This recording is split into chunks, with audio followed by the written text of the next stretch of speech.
स्वातीस मराठी रेसिपीमध्ये तुम्हा सर्वांचे खूप खूप मनापासून स्वागत। तर आज आपल्याला बनवायची एकदम खमंग खुसखुशीत गोल गरगरीत अशी भाजणीची चकली। भाजणीची चकली तयार करण्यासाठी आपल्याला एकदम खमंग अशी भाजणी तयार करायची आहे। तर वजनी प्रमाणामध्ये आणि कपाच्या प्रमाणामध्ये आपल्याला ही भाजणी तयार करायची आहे। तर मस्त अशी आपण ही एकदाच भाजणी तयार करून ठेवून 5 ते 6 महिने पाहिजे तेव्हा चकली तयार करून खाऊ शकतो। एकदम खमंग अशी आपल्याला ही भाजणी तयार करायची आहे आणि भाजणीपासून आपल्याला चकली कशी तयार करायची आहे ते देखील बघायचं आहे। चला तर मग जास्त वेळ न घालता रेसिपीला सुरुवात करूया। भाजणीच्या चकलीसाठी आपल्याला या ठिकाणी 4 कप राशनचा तांदूळ घ्यायचा आहे। तांदूळ तुम्ही कुठलाही घेऊ शकता। नॉर्मल घरामध्ये भात बनवण्यासाठी जो तुम्ही तांदूळ वापरता तो कुठलाही तांदूळ तुम्ही या ठिकाणी घेऊ शकता।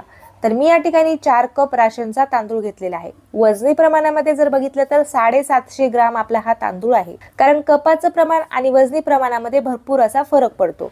कपाचा किंवा वाटीचा वापर करूनच सर्व साहित्य मोजून घ्यायचे आहेत। आता आपण या ठिकाणी 4 कप तांदूळ घेतलेला आहे। तांदूळ मी छान स्वच्छ असा धुवून घेतलेला आहे। तांदूळ धुवून मी एका चाळणीवरती काढून घेतलेला आहे। तांदळामधील जे पाणी आहे ते पूर्णपणे आपण निथळून घेतलेलं आहे। तांदळातील जे पाणी आहे ते पूर्णपणे निथळून गेल्यानंतर मी तांदूळ एका कॉटनच्या कपड्यावरती पंख्याखाली सुकवून घेतलेला आहे। आता डाळी जी आहेत ते आपल्याला धुवून न वापरता ओल्या कपड्याने आपल्याला ह्या सर्व डाळी पुसून घ्यायच्या आहेत। डाळी आपल्याला छान एका कॉटनच्या कपड्याने क्लीन करून घ्यायच्या आहेत। या ठिकाणी मी एक कपडा थोडासा ओलसर करून घेतलेला आहे आणि या कपड्याने आपण सर्व डाळी पुसून घेणार आहोत। तर या ठिकाणी आपण 4 कप तांदूळ घेतलेले आहेत। वजनी प्रमाणामध्ये 750 ग्राम आपण या ठिकाणी तांदूळ घेतलेले आहेत। 1 कप आपण या ठिकाणी चणा डाळ घेतलेली आहे। वजनी प्रमाणामध्ये आपण 200 ग्राम चणा डाळ घेतलेली आहे। अर्धा कप आपण या ठिकाणी उडदाची डाळ घेतलेली आहे। वजनी प्रमाणामध्ये 100 ग्राम आपण या ठिकाणी उडदाची डाळ घेतलेली आहे। अर्धा कप आपण या ठिकाणी मुगाची डाळ घेतलेली आहे। वजनी प्रमाणामध्ये 100 ग्राम आपण या ठिकाणी मुगाची डाळ घेतलेली आहे। अर्धा कप आपण या ठिकाणी पोहे घेतलेले आहेत। वजनी प्रमाणामध्ये 50 ग्राम आपण या ठिकाणी पोहे घेतलेले आहेत।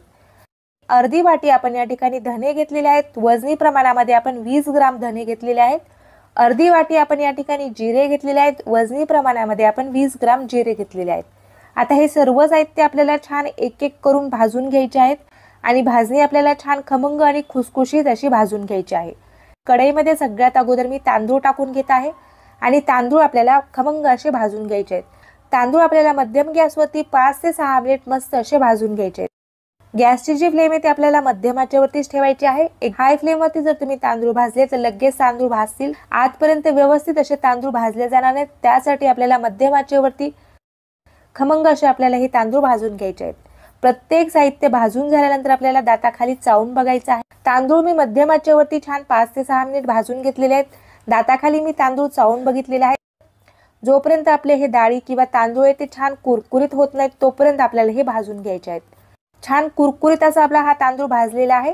आता आपण तांदूळ काढून घेतलेले आहेत। आता सेम कढईमध्ये आपल्याला चणा डाळ भाजून घ्यायची आहे।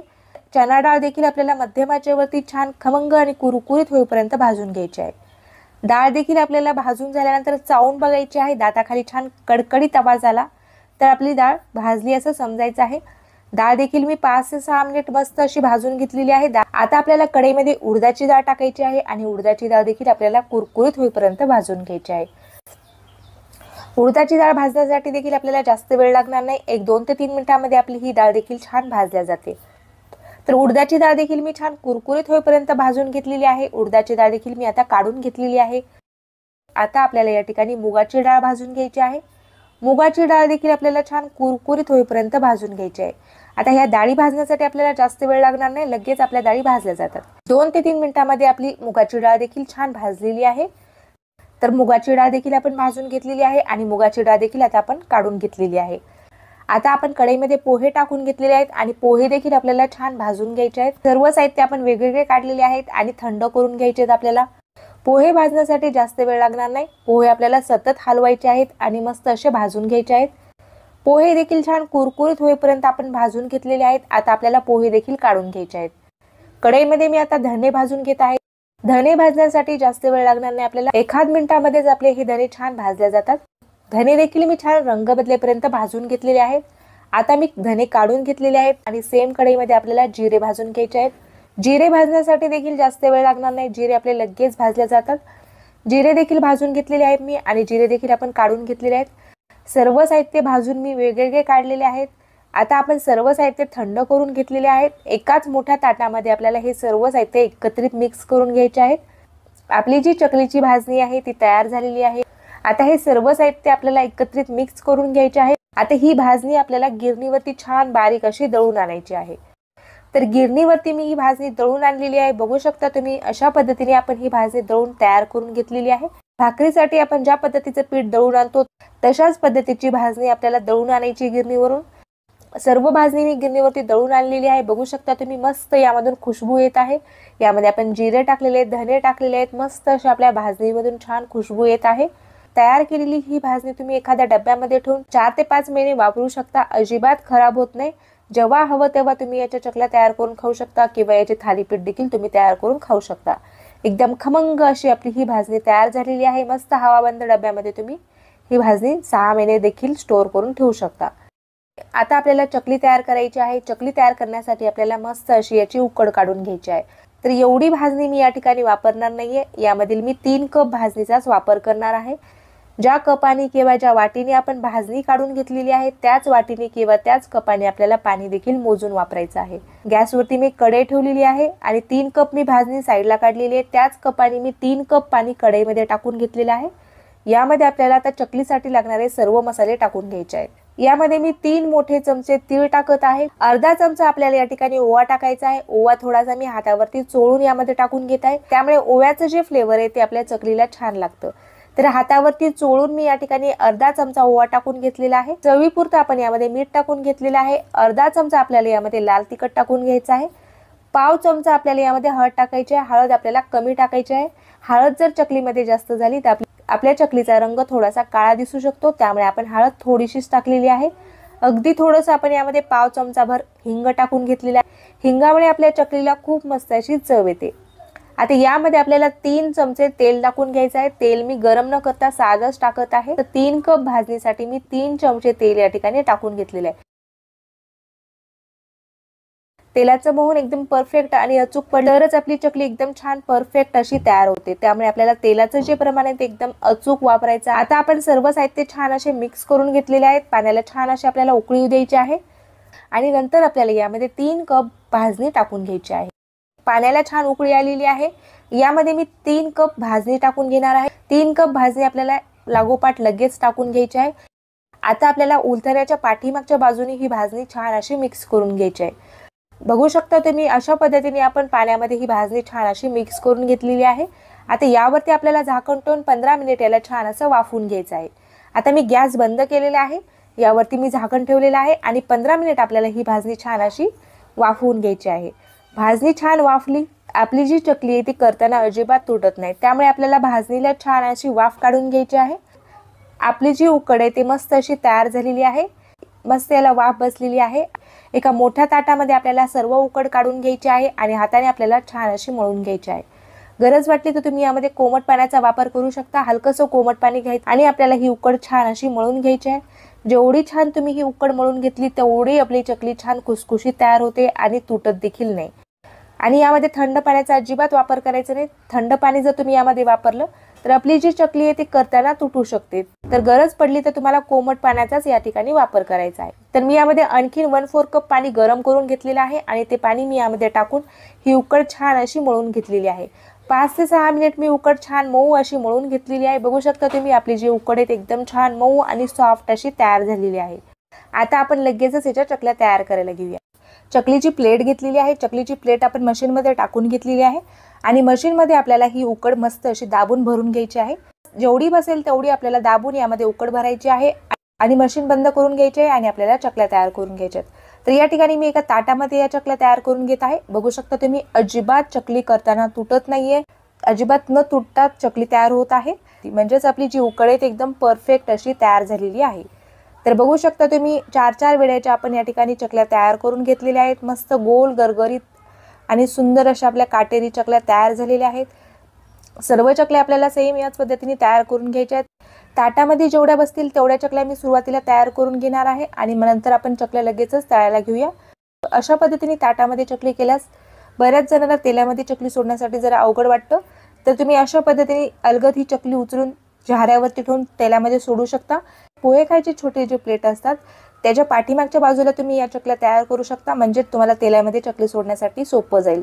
तर या ठिकाणी मी मोठ्या ताटामध्ये 4 चकल्या तयार करून घेतलेल्या आहेत। आता प्लेटवरती देखील मी चकली तुम्हाला तयार करून दाखवणार आहे, म्हणजे तुम्हाला तेलामध्ये चकली सोडण्यासाठी जरा देखील अवघड वाटणार नाही। आता या प्लेटवरती आपल्याला चकल्या तयार करून घ्यायच्या आहेत। तर प्लेटवरती चकली तयार केल्यामुळे सर्व चकल्या सेम एकाच आकारामध्ये तयार देखील होतील। ताटामध्ये चकली तयार केल्यानंतर तर बऱ्याच वेळेस आपल्या चकल्या लहान मोठ्या आकारामध्ये तयार होऊ शकतात। अशा पद्धतीने जर तुम्ही प्लेटवरती चकल्या तयार करून घेतल्या तर सर्व चकल्या सेम एकाच आकारामध्ये देखील तुमच्या तयार होतील। आणि दुसऱ्या प्लेटवरती देखील आपल्याला चकली तयार करून घ्यायची आहे। प्लेट उचलून आपण अलगद ही चकली तेलामध्ये सोडून घेऊ शकतो, त्यामुळे आपली चकली तुटणार नाही किंवा तेल आपल्या अंगावरती उडण्याची देखील आपल्याला भीती राहणार नाही। तर आपल्याला लगेच चकल्या तळून घ्यायच्या आहेत। तेल आपल्याला मीडियम गॅसवरती गरम करून घ्यायचं आहे। तेल एकदम जास्त कडक देखील आपल्याला तापून घ्यायचं नाही किंवा एकदम कमी देखील तापवायचं नाहीये। तर तेल छान तापलेलं असेल तरच आपली चकली छान खुसखुशीत अशी तयार होते। तेल तापले आहे की नाही आपल्याला सुरुवातीला चेक करून घ्यायचं आहे। तर तेलामध्ये मी थोडासा चकलीचा एक तुकडा टाकून घेतलेला आहे। चकलीचा जो तुकडा आहे तो छान तळत आहे। चकली तळताना आपल्याला थोडीशी पसरट बुडाची कढई घ्यायची आहे, त्यामुळे आपण एका वेळेला 2 ते 3 चकल्या सोबत तळू शकतो। अजिबात एकमेकांवरती चकल्या पडणार नाहीत आणि तुटणार देखील नाहीत। तर अशा पद्धतीने मी थोडीशी पसरट आणि जाड बुडाची कढई घेतलेली आहे। कढईमध्ये मी 3 चकल्या सोडून घेतलेल्या आहेत आणि मस्त अशा आपल्याला या चकल्या तळून घ्यायच्या आहेत। चकली तेलामध्ये सोडल्या आपल्याला अजिबात चमचा किंवा झाऱ्या न लावता याला सुरुवातीला असंच तळू द्यायचं आहे। तेलाचा फेस कमी झाला की आपल्याला ही चकली पलटी करून घ्यायची आहे आणि चकलीची आपल्याला दुसरी बाजू देखील तळून घ्यायची आहे। झाऱ्यावरती मी चकली ठेवून तेलामध्ये सोडून घेतलेली आहे, त्यामुळे आपल्या हातावरती तेल उडण्याची भीती नाहीये आणि चकली आपली तुटण्याची देखील भीती नाहीये। मस्त अलटी पलटी करत रंग बदलेपर्यंत कुरकुरीत होईपर्यंत आपल्याला या चकल्या तळून घ्यायच्या आहेत। चकली छान खुसखुशीत होईपर्यंत आपल्याला तळायची आहे। चकली जर कमी तळल्या गेली तर आपली चकली नंतर नरम पडू शकते। चकलीच्या वरील जे तेलाचा फेस आहे ते पूर्णपणे कमी होईपर्यंत आपल्याला ही चकली तळून घ्यायची आहे। तर बऱ्याच वेळेस आपल्या लक्षात येत नाही की चकली तळली की नाही तळली। चकलीवरील तेलाचा जो फेस आहे तो पूर्णपणे कमी झाला की समजायचं आपली चकली छान अशी तळलेली आहे। तर अलटी पलटी करत रंग बदलेपर्यंत आणि कुरकुरीत होईपर्यंत मी ही चकली तळून घेतलेली आहे। बघू शकता अजिबात तुटली नाही किंवा तेलामध्ये विरघळली नाही। मस्त अशी आपली ही चकली तयार झालेली आहे। आपल्या चकलीला रंग देखील एकदम छान आलेला आहे। मस्त अशी आपली ही चकली तळलेली आहे। अजिबात तेलकट न होणारी मस्त खुसखुशीत अशी आपली ही चकली तयार झालेली आहे। आता बाकीच्या चकल्या देखील आपल्याला सेम याच पद्धतीने तळून घ्यायच्या आहेत। तेलामध्ये मी आणखीन 2 चकल्या सोडून घेतलेल्या आहेत। या चकल्या देखील आपल्याला मस्त अशा तळून घ्यायच्या आहेत। रंग बदलेपर्यंत चकली छान कुरकुरीत होईपर्यंत आपल्याला चकली तळून घ्यायची आहे। तर बघू शकता मस्त गोल गरगरीत आणि काटेरी आपली ही चकली तयार झालेली आहे। बाकीच्या सर्व चकल्या सेम याच पद्धतीने मी तळून घेणार आहे। आता या चकल्या देखील आपण छान तळून घेतलेल्या आहेत। चकलीवरील तेलाचा जो फेस आहे तो देखील मस्त असा कमी झालेला आहे। आपल्या दुसऱ्या देखील चकल्या छान तळलेल्या आहेत। या चकल्या देखील आपल्याला काढून घ्यायच्या आणि झाऱ्यावरती काढायच्या आहेत, म्हणजे यामध्ये काही एक्स्ट्रा तेल गेलं असेल ते पूर्णपणे निथळून जाईल। तर अजिबात तेलकट नसलेली आणि मस्त खुसखुशीत अशी आपली ही काटेरी चकली तयार झालेली आहे। सर्व चकल्या मी या ठिकाणी तळून घेतलेल्या आहेत। बघू शकता मस्त रंग आलेला आहे चकलीला। यामध्ये टाकलेले जे तीळ आहेत ते देखील छान दिसत आहेत। अजिबात तेलकट नसलेली खुसखुशीत अशी आपली ही चकली तयार झालेली आहे। आज आपल्याला बनवायची एकदम खस्ता कुरकुरीत मस्त लेयर्स पडलेली अजिबात तेलकट न होणारी करंजी। ही करंजी तुम्ही बघू शकता अजिबात तेलकट झालेली नाहीये। अजिबात आपल्या करंजीने तेल पिलेलं नाही ना, याच्या लेयर्स मध्ये तेल गेलेलं आहे। करंजी तेलकट होऊ नये म्हणून आज आपल्याला खास वेगळ्या पद्धतीने ही करंजी तयार करायची आहे, त्यामुळे आपली जी करंजी आहे ती अजिबात तेलकट होणार नाही, मस्त खुसखुशीत होते। विशेष म्हणजे आपल्याला साखर न वापरता ही करंजी तयार करायची आहे। चला तर मग जास्त वेळ न घालता रेसिपीला सुरुवात करूया। तर करंजीचं पीठ मळण्यासाठी मी मैद्याचा वापर करत आहे। या ठिकाणी मी 1.5 कप मैदा घेतलेला आहे। कपाच्या प्रमाणामध्ये आज आपण सर्व साहित्य बघणार आहोत। तुम्ही या ठिकाणी कपाच्या ऐवजी एखाद्या वाटीचा किंवा एखाद्या ग्लासचा वापर करू शकता। मैदा छान स्वच्छ असा आपण चाळून घेतलेला आहे। आता करंजी आपली छान खुसखुशीत होण्यासाठी यामध्ये आपल्याला अर्धा कप बारीक रवा टाकायचा आहे। जो चिरोटी रवा असतो तो रवा मी या ठिकाणी घेतलेला आहे। अर्धा कप आपण या ठिकाणी बारीक रवा घेतलेला आहे। आता मैद्यामध्ये आपल्याला अगदी थोडंसं मीठ टाकून घ्यायचं आहे। कुठल्याही गोडाच्या पदार्थामध्ये थोडंसं मीठ टाकलं तर पदार्थ आणखीनच चविष्ट बनतो, त्यासाठी आपण यामध्ये थोडंसं मीठ टाकून घेतलेलं आहे। आता यामध्ये आपल्याला तुपाचं मोहन घालून घ्यायचं आहे। तर तूप मी या ठिकाणी गरम करूनच घालणार आहे। तर तूप मी या ठिकाणी गरम करून घेतलेलं आहे। छोट्या चमच्याने मी या ठिकाणी 3 चमचे तूप टाकून घेतलेले आहे। मोठा चमचा जर तुम्ही या ठिकाणी वापरत असाल तर तुम्ही 2 चमचे तुपाचं मोहन घातलं तरी देखील पुरेसं आहे। तुपाच्या ऐवजी तुम्ही या ठिकाणी तेलाचा देखील वापर करू शकता। तर 2 ते 3 मिनिट मी अशा पद्धतीने मैदा हातावरती चोळून घेतलेला आहे आणि तुपाचं मोहन आपण व्यवस्थित असं मैद्याला लावून घेतलेलं आहे। यामध्ये आपल्याला 1 चमचा पिठी साखर टाकून घ्यायची आहे। पिठी साखर टाकल्यामुळे करंजीला रंग छान येतो, आपली जी करंजी आहे त्याला चकाकी छान येते आणि करंजी कमी तेलकट होते, पारीला चव देखील छान लागते। यासाठी आपण यामध्ये 1 चमचा पिठी साखर टाकून घेतलेली आहे। आता पिठी साखर टाकून आपण याला छान असं मिक्स करून घेतलेलं आहे। थोडं थोडं पाणी टाकत आपल्याला हे पीठ एकदम मऊ असं मळून घ्यायचं आहे। तर मी या ठिकाणी 1 कप पाणी घेतलेलं आहे। 1 कप पाणी आपल्याला एकदाच न टाकता अगदी थोडं थोडं पाणी टाकून हे पीठ मळून घ्यायचं आहे। सुरुवातीला मी थोडंसं पाणी टाकलेलं आहे आणि पीठ आपण छान असं मळून घेतलेलं आहे। तर हे पीठ मळण्यासाठी मला किती पाणी लागलेलं आहे ते देखील मी तुम्हाला सांगणार आहे। 1 कप मधील 1/4 कप पाणी आपलं उरलेलं आहे, म्हणजेच आपल्याला या ठिकाणी पाऊण कप पाणी लागलेलं आहे। पाणी तुम्हाला 1-2 चमचे कमी अधिक देखील लागू शकतं। तर छान मऊ असं आपण हे पीठ मळून घेतलेलं आहे। तर यावरती आपल्याला झाकण ठेवायचं आहे आणि हे पीठ आपल्याला साईडला ठेवून द्यायचं आहे। जोपर्यंत आपण या ठिकाणी करंजीचं सारण तयार करत आहोत तोपर्यंतच आपल्याला हे पीठ भिजवून घ्यायचं आहे। पण आपलं करंजीचं सारण तयार करण्यासाठी आपल्याला कमीत कमी अर्धा घंटा तरी लागतो। अर्ध्या घंट्यामध्ये आपलं जे पीठ आहे ते एकदम छान मऊ असं भिजलं जातं। त्या करंजीचं सारण तयार करण्यासाठी गॅसवरती आपण एक कढई ठेवलेली आहे।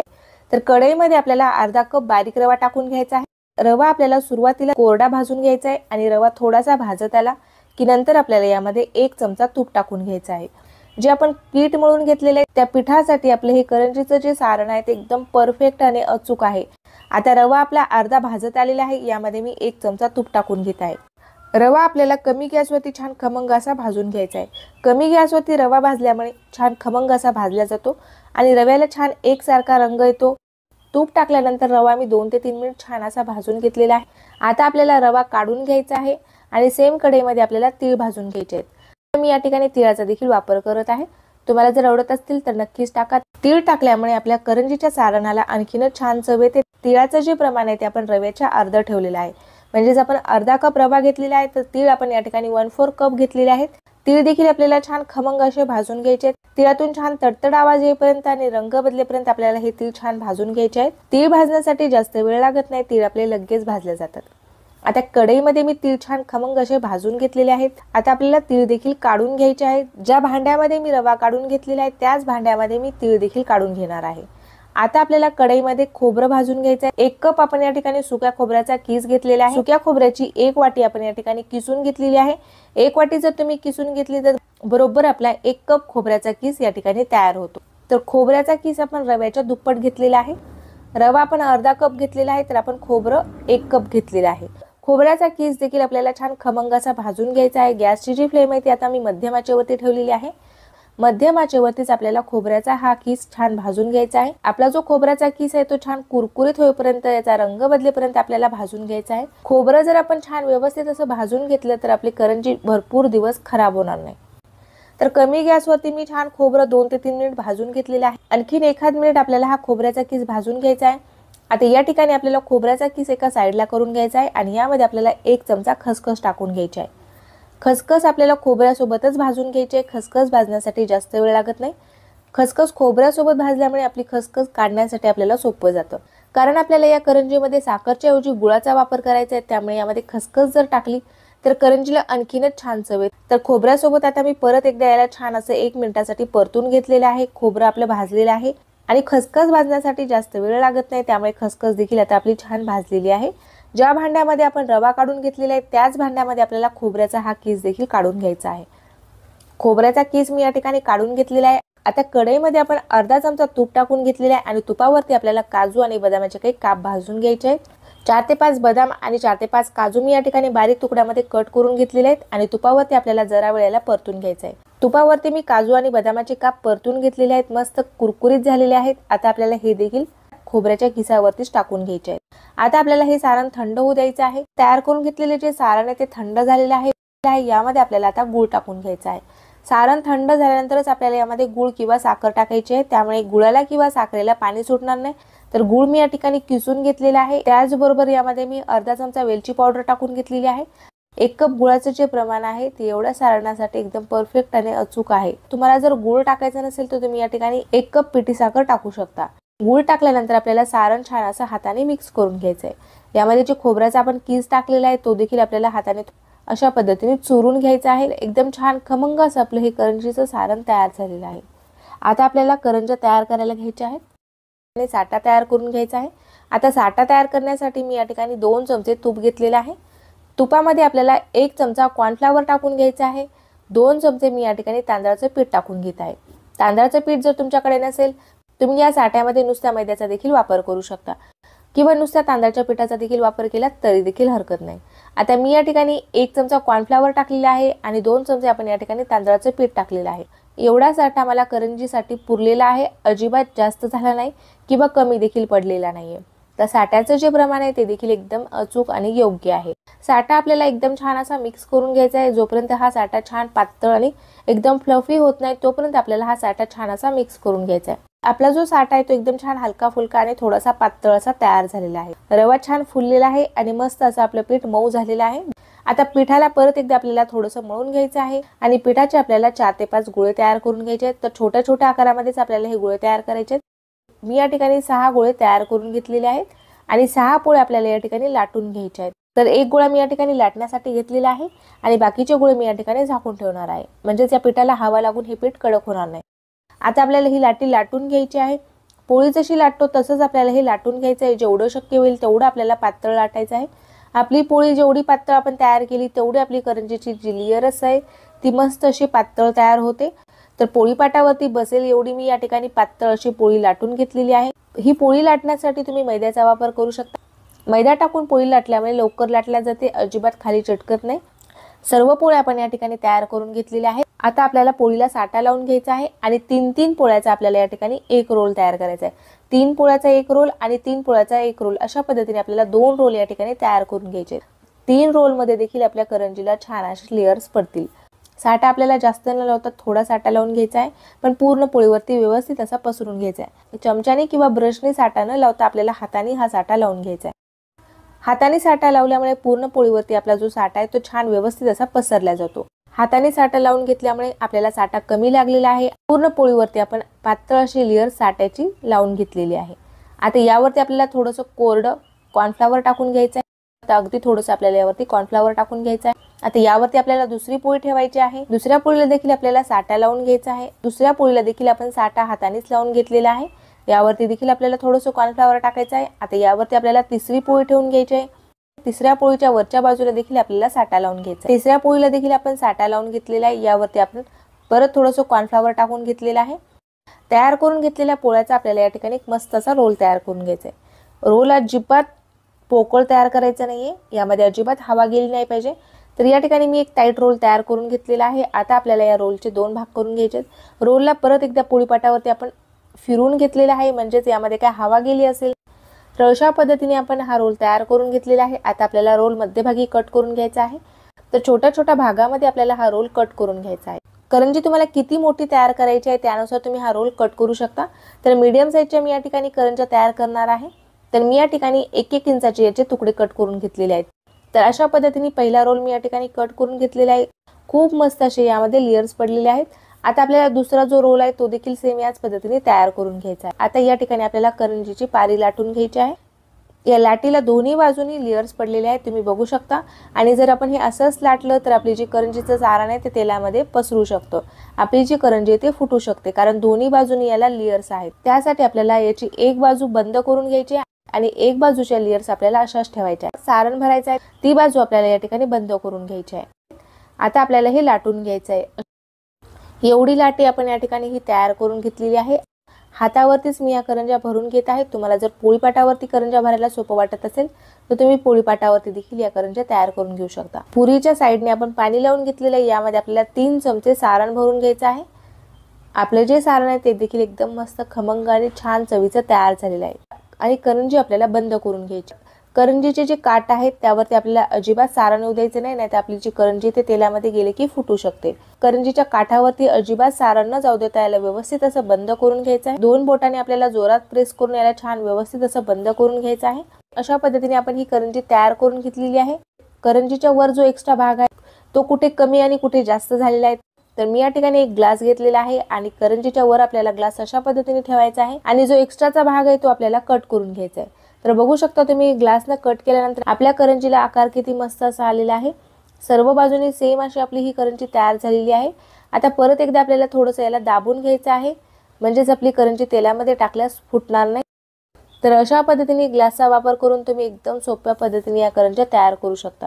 आता बाकीच्या ज्या करंज्या आहेत त्या देखील आपल्याला सेम याच पद्धतीने तयार करून घ्यायचे आहेत। आणखीन एक करंजी मी तुम्हाला या ठिकाणी तयार करून दाखवत आहे। एक लाटी मी या ठिकाणी घेतलेली आहे। लाटीच्या वरची जी बाजू आहे ती आपल्याला बंद करून घ्यायची आहे। या पारीच्या साईडला आपल्याला पाणी लावून घ्यायचं आहे आणि मस्त अशी आपल्याला करंजी तयार करून घ्यायची आहे। पाणी लावल्यामुळे आपली जी करंजी ती व्यवस्थित अशी चिटकल्या जाते। आता यामध्ये देखील मी 3 चमचे सारण भरून घेतलेले आहे। प्रत्येक करंजीमध्ये मी 3 चमचे सारण भरून घेतलेले आहे। अजिबात आपली जी करंजी आहे ती खुळखुळ्यासारखी खुळखुळ न होता छान मस्त अशी सारण असलेली तयार होणार आहे। छान भरपूर असं सारण असलेली गुबगुबीत अशी आपली ही करंजी तयार होते। तर दुसरी करंजी देखील आपण या ठिकाणी तयार करून घेतलेली आहे आणि ग्लासच्या मदतीने आपण याला कट करून घेतलेला आहे। तर मस्त अशी आपली दुसरी करंजी देखील तयार झालेली आहे। आता बाकीच्या राहिलेल्या ज्या करंज्या आहेत त्या देखील आपल्याला सेम याच पद्धतीने तयार करून घ्यायच्या आहेत। सर्व करंज्या मी या ठिकाणी तयार करून घेतलेल्या आहेत। मस्त अशा आपल्या या करंज्या तयार झालेल्या आहेत। आता आपल्याला करंज्या तळून घ्यायच्या आहेत।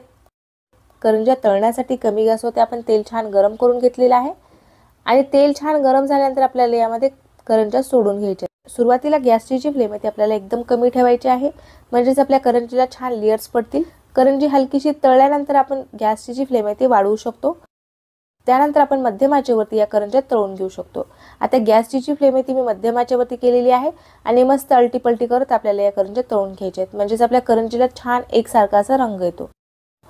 मस्त अशी आपल्या या करंज्या तळून तयार झालेल्या आहेत। आता आपल्याला या करंज्या काढून घ्यायच्या आहेत। करंज्या आपण झाऱ्यावरती उभ्या साईडने अशा टाकून घेतलेल्या आहेत, म्हणजे यामध्ये काही एक्स्ट्रा तेल गेले असेल ते देखील निघून जाईल। तर सर्व करंज्या मी याच पद्धतीने तळून घेणार आहे। तर बघू शकता तुम्ही आपल्या करंजीला छान लेयर्स पडलेले आहेत। मस्त असा करंजीला रंग आलेला आहे। एकदम छान गोल्डन रंगावरती आपण या करंज्या तळून घेतलेल्या आहेत। दुसऱ्या बॅच मधील करंज्या देखील आपण छान रंग बदलेपर्यंत मस्त कुरकुरीत होईपर्यंत तळून घेतलेल्या आहेत। तर सर्व करंज्या मी या ठिकाणी तळून घेतलेल्या आहेत।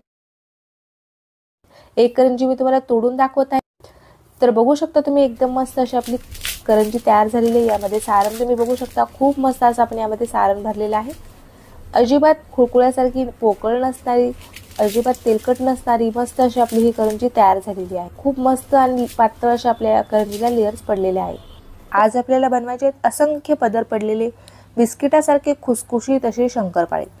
शंकरपाळी छान खुसखुशीत होण्यासाठी पाण्यामध्ये आपल्याला 1 वाटी तूप मिक्स करायचं आहे आणि मस्त असे आपल्याला शंकरपाळी खुसखुशीत असे तयार करायचे आहेत। मागच्या वर्षीच्या शंकरपाळीच्या रेसिपीला तुम्ही भरभरून असा प्रतिसाद दिलेला आहे, त्याबद्दल सर्वांचे मनापासून धन्यवाद। या वर्षीचीही तुमची शंकरपाळी छान खुसखुशीत तयार होण्यासाठी, सोबतच खूप साऱ्या लेयर्स पडण्यासाठी भरपूर टिप्स असलेल्या शंकरपाळीची रेसिपी मी तुमच्यासोबत आज शेअर करणार आहे। या पद्धतीने जर तुम्ही ही शंकरपाळी तयार केली तर भरपूर साऱ्या लेयर्स पडलेली आणि खुसखुशीत अशी तुमची शंकरपाळी यावर्षी देखील तयार होतील। चला तर मग जास्त वेळ न घालता रेसिपीला सुरुवात करूया। तर कुठलाही पदार्थ तयार करायचा असेल तर साहित्याचं जे प्रमाण आहे ते एकदम योग्य आणि अचूक घेतलं तर आपला जो पदार्थ आहे तो अजिबात बिघडत नाही, एकदम छान आपल्याला पाहिजे तसा तयार होतो। तर प्रत्येकाच्या घरामध्ये आमटी खाण्यासाठी अशा पद्धतीची नॉर्मल वाटी वापरली जाते। त्याच वाटीने आपल्याला सर्व साहित्य आज मोजून घ्यायचे आहेत।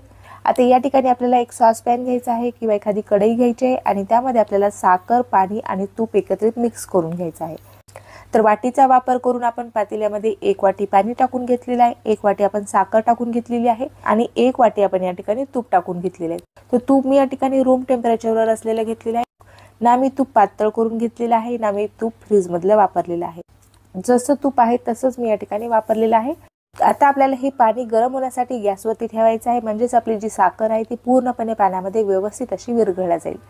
तर गॅसवरती मी हे पातेलं ठेवलेलं आहे आणि मध्यम आचेवरती आपल्याला ही साखर आणि पाणी छान असं गरम करून घ्यायचं आहे। आपल्याला साखरचा पाक तयार करायचा नाहीये, फक्त आपल्याला पाण्यामध्ये साखर पूर्णपणे व्यवस्थित अशी विरघळून घ्यायची आहे। मध्यम गॅसवरतीच आपल्याला हे पाणी छान असं गरम करून घ्यायचं आहे। साखर आपण पाण्यामध्ये छान अशी विरघळून घेतलेली आहे। बघू शकता तुम्ही यामध्ये अजिबात साखरेचे आता कण शिल्लक नाहीयेत। आता मिश्रण आपण गॅसवरून खाली उतरून घेतलेलं आहे। मिश्रण आपल्याला पूर्णपणे थंड करून घ्यायचे, नंतरच आपल्याला यामध्ये शंकरपाळ्याचं पीठ मळून घ्यायचं आहे। मिश्रण गरम असताना अजिबात आपल्याला हे पीठ मळण्यासाठी वापरायचं नाहीये। मिश्रण मी गॅसवरून खाली उतरून घेतलेलं आहे आणि याला आपण थंड करून घेऊया। आता एका मोठ्या ताटामध्ये आपण 6 वाटी मैदा घेतलेला आहे। मैदा मी सुरुवातीला स्वच्छ असं चाळून घेतलेला आहे।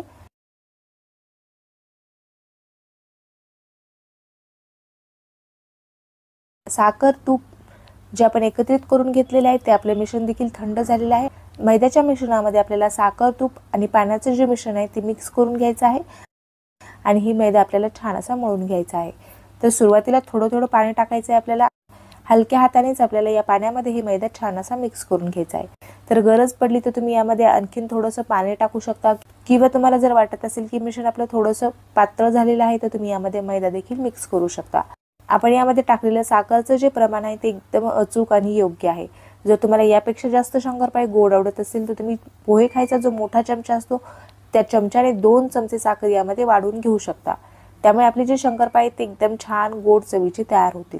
1 वाटी साखरचं जे प्रमाण आहे ते देखील एकदम अचूक आहे। या प्रमाणामध्ये देखील आपले शंकरपाळे छान गोड चवीचे तयार होतील। पाणी यामध्ये थोडं थोडं करून टाकून घेतलेलं आहे आणि मैदा आपण यामध्ये छान असा मिक्स करून घेतलेला आहे। आपले जे पीठ आहे ते जास्त पातळ नाहीये किंवा जास्त घट्ट देखील नाहीये। तर अशा पद्धतीने आपण मैद्याचा हा गोळा तयार करून घेतलेला आहे। आता यावरती आपल्याला एक झाकण ठेवायचं आहे आणि हा मैदा आपल्याला मुरण्यासाठी म्हणजे भिजण्यासाठी अर्धा ते 1 घंटा साईडला ठेवून द्यायचा आहे। जेवढा तुमच्याकडे वेळ असेल तेवढा तुम्ही हा मैदा झाकून साईडला ठेवून देऊ शकता। त्यामुळे आपला जो मैदा आहे तो छान भिजला जातो आणि आपले जे शंकरपाळे ते छान खुसखुशीत असे तयार होतील। मी हे पीठ 1 घंटा झाकून साईडला ठेवून देणार आहे। आता 1 घंट्यानंतर आपले जे पीठ आहे ते छान फुललेलं आहे। तर पीठ खूपच जास्त घट्ट वाटत आहे मला, त्यामुळे मी थोडासा पाण्याचा हात लावून हे पीठ छान असं मळून घेतलेलं आहे। आपला जो मैदा आहे तो फुलून डबल झालेला आहे। छान आपलं पीठ भिजलेलं देखील आहे। 2 ते 3 चमचे पाणी वापरून मी हे पीठ अशा पद्धतीने पातळ असं मळून घेतलेलं आहे।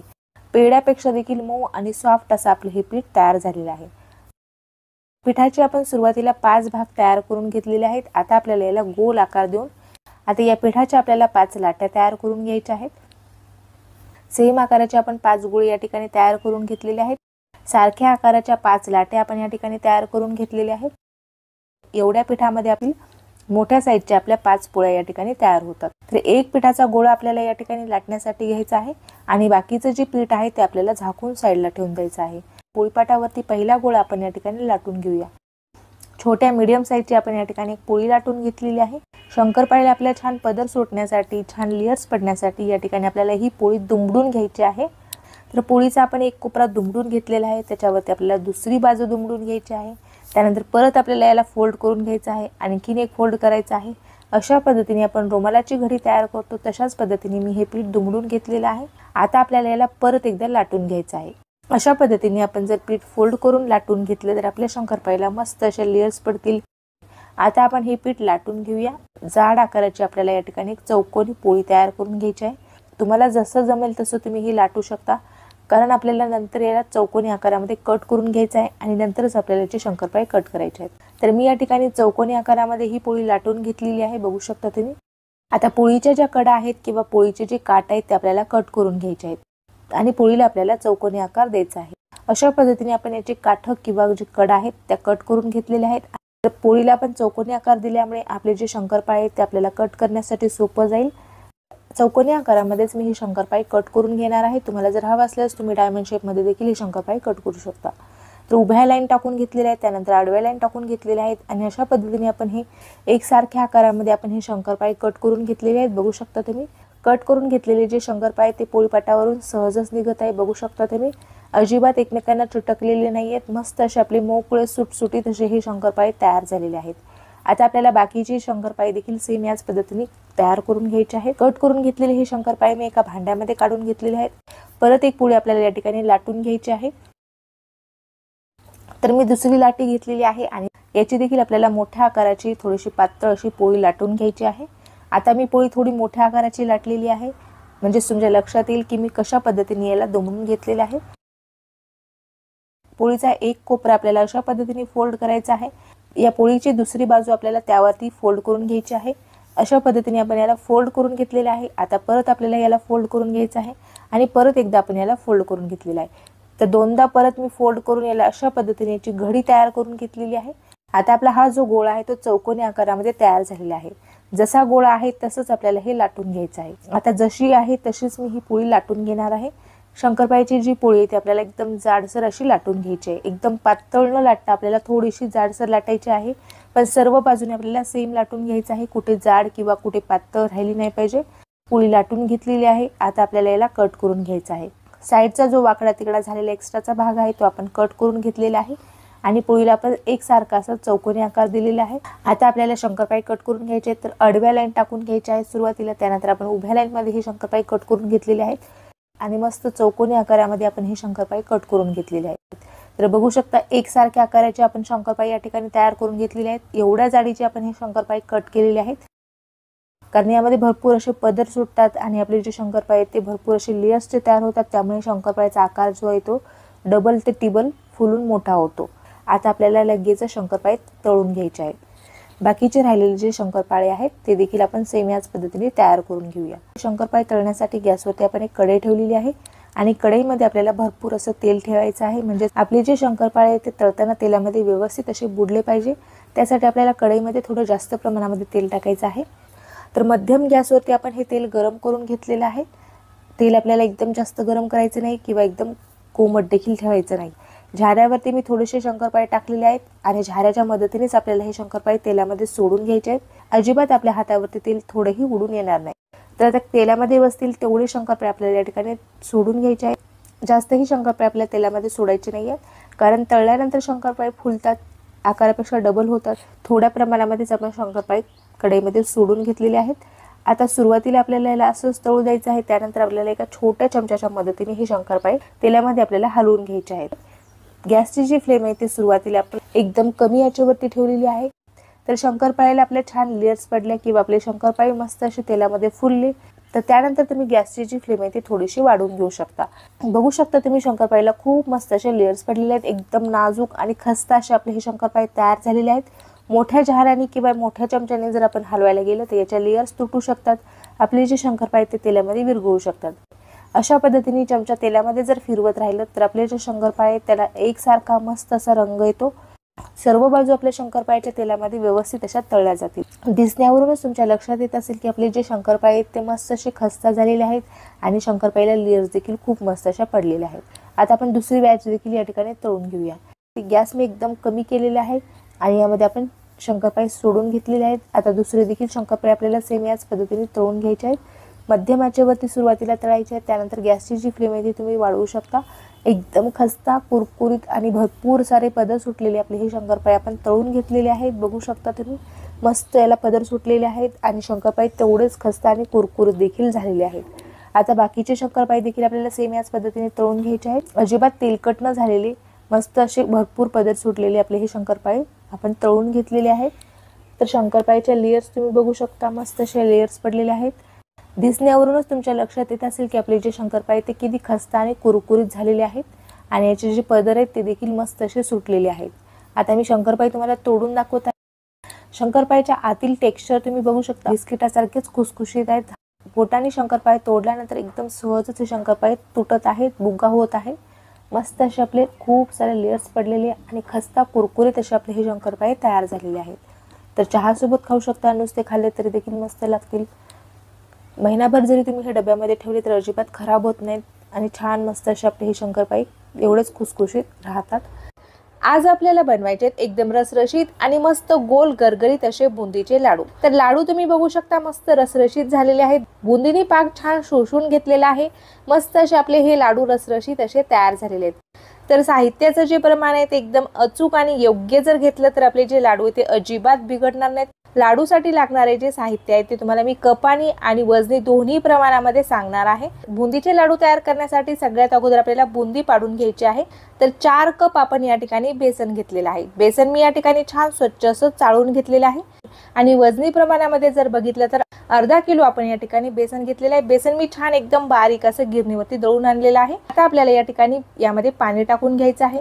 बुंदी तयार करण्यासाठी आपल्याला बेसन पाण्यामध्ये छान असं भिजवून घ्यायचं आहे। बेसन आपल्याला चाळूनच वापरायचं आहे। तर मी बेसन चाळून घेतलेलं आहे, त्यामुळे मी या ठिकाणी फक्त कपाने मोजून दाखवत आहे। जास्त दाबून न भरता मी हलक्या हाताने कप भरून घेतलेला आहे। तुम्ही जर वाटीचे प्रमाण घेत असाल तर तुम्हाला 4 वाट्या या ठिकाणी बेसन घ्यायचं आहे। जे साहित्य मी कपाने मोजून घेतलेले ते साहित्य तुम्ही वाटीने मोजून घेऊ शकता। बेसन भिजवण्यासाठी या ठिकाणी आपण 1 कप पाणी घेतलेलं आहे आणि आपल्या बुंदीला छान पिवळा रंग येण्यासाठी मी यामध्ये थोडासा पिवळा रंग टाकून घेत आहे। पिवळा रंग आपल्याला पाण्यामध्ये टाकायचा आहे आणि पाणी आपल्याला छान असं मिक्स करून घ्यायचं आहे। ऑप्शनल आहे, तुम्हाला जर टाकायचं नसेल तर तुम्ही नाही टाकलात तरी देखील हरकत नाही। पिवळ्या रंगाच्या ऐवजी तुम्ही या ठिकाणी हळदीचा देखील वापर करू शकता। सुरुवातीला मी 1 कप पाणी बेसन पिठामध्ये टाकून घेतलेलं आहे। परत मी या ठिकाणी 1 कप पाणी घेतलेलं आहे। आता मी 2 कप पाणी टाकून बेसन पीठ छान असं मिक्स करून घेतलेलं आहे। बेसन पीठ थोडंसं घट्ट वाटत आहे म्हणून मी अर्धा कप परत पाणी घेतलेलं आहे। अर्धा कप मधील मी फक्त 2 चमचे पाणी या ठिकाणी टाकून घेतलेलं आहे। 2 चमचे पाणी टाकून आपण पीठ परत एकदा छान असं मिक्स करून घेतलेलं आहे। एकाच दिशेने आपण पीठ चमच्याने छान असं मिक्स करून घेतलेलं आहे। एवढं पातळ आपण हे बेसन या ठिकाणी भिजून घेतलेलं आहे। तर 2 कप आणि वर 2 चमचे आपण या ठिकाणी पाणी वापरलेलं आहे। बेसन पीठ भिजवताना पाण्याचं जे प्रमाण आहे ते 1-2 चमचे कमी किंवा 1-2 चमचे जास्त देखील लागू शकतं। लाडूसाठी आपल्याला या ठिकाणी पाक तयार करून घ्यायचा आहे। आता या ठिकाणी आपल्याला मोठ्या आकाराची एक कढई घ्यायची आहे। जी बुंदी आपल्याला तळून घ्यायची आहे ती बुंदी आपल्याला यामध्येच टाकून घ्यायची आहे। त्यासाठी मी मोठ्या आकाराची कढई घेतलेली आहे। कढईमध्ये आपल्याला 2.5 कप साखर टाकून घ्यायची आहे। वजनी प्रमाणामध्ये अर्धा किलो आपण या ठिकाणी साखर घेतलेली आहे। अर्धा किलो आपण बेसन पिठासाठी अर्धा किलो साखर घेतलेली आहे, पण कपाचं जे प्रमाण आहे ते मात्र वेगळं आहे। तर कपाने मी ही साखर मोजून घेतलेली आहे। तर 2.5 कप आपण या ठिकाणी साखर घेतलेली आहे। 2.5 कप साखरसाठी आपल्याला या ठिकाणी 1.5 कप पाणी टाकायचं आहे, म्हणजे साखर आपली छान व्यवस्थित अशी भिजल्या जाते। सुरुवातीला गॅस मी हाय फ्लेमवरती केलेला आहे आणि साखर पाण्यामध्ये आपल्याला पूर्णपणे छान अशी विरघळून घ्यायची आहे। साखर पाण्यामध्ये पूर्ण विरघळेपर्यंत आपल्याला चमच्याने सतत हलवत राहायचं आहे, त्यामुळे साखर लवकर पाण्यामध्ये विरघळल्या जाते। साखर पूर्णपणे पाण्यामध्ये विरघळल्यानंतर आपल्याला गॅस मध्यम आचेवरती करायचा आहे आणि 1 तारी पाक आपल्याला या ठिकाणी तयार करून घ्यायचा आहे। पाक जास्तही शिजवायचा नाहीये किंवा एकदम कच्चा देखील ठेवायचा नाहीये। पाक जर जास्त शिजला तर आपल्या लाडूमध्ये साखर बनू शकते आणि पाक जर कच्चा राहिला तर आपले जे लाडू आहेत त्याला लगेचच बुरशी लागू शकते। त्यामुळे आपल्याला पाक परफेक्ट असा तयार करणं गरजेचं आहे। तर आपल्याला या ठिकाणी 1 तारी पाक तयार करून घ्यायचा आहे। तर 1 तारी पाक कसा ओळखायचा ते देखील मी तुम्हाला व्हिडिओमध्ये पुढे सांगणारच आहे। आपली जी साखर आहे ते पूर्णपणे विरघळलेली आहे। आता मी गॅस मध्यम आचेवरती केलेला आहे। साखर विरघळल्यानंतर आपल्याला फक्त पाक 2 ते 3 मिनिट शिजवून घ्यायचा आहे। 4 ते 5 मिनिटांमध्येच आपला हा पाक तयार होतो। साखर विरघळण्यासाठी आपल्याला 2 ते 3 मिनिट लागलेले आहेत आणि पुढे पाक तयार होण्यासाठी आपल्याला 2 ते 3 मिनिट लागणार आहेत। आपला जो पाक आहे तो छान क्लीन तयार करण्यासाठी यामध्ये मी 2 ते 3 चमचे दूध टाकून घेत आहे।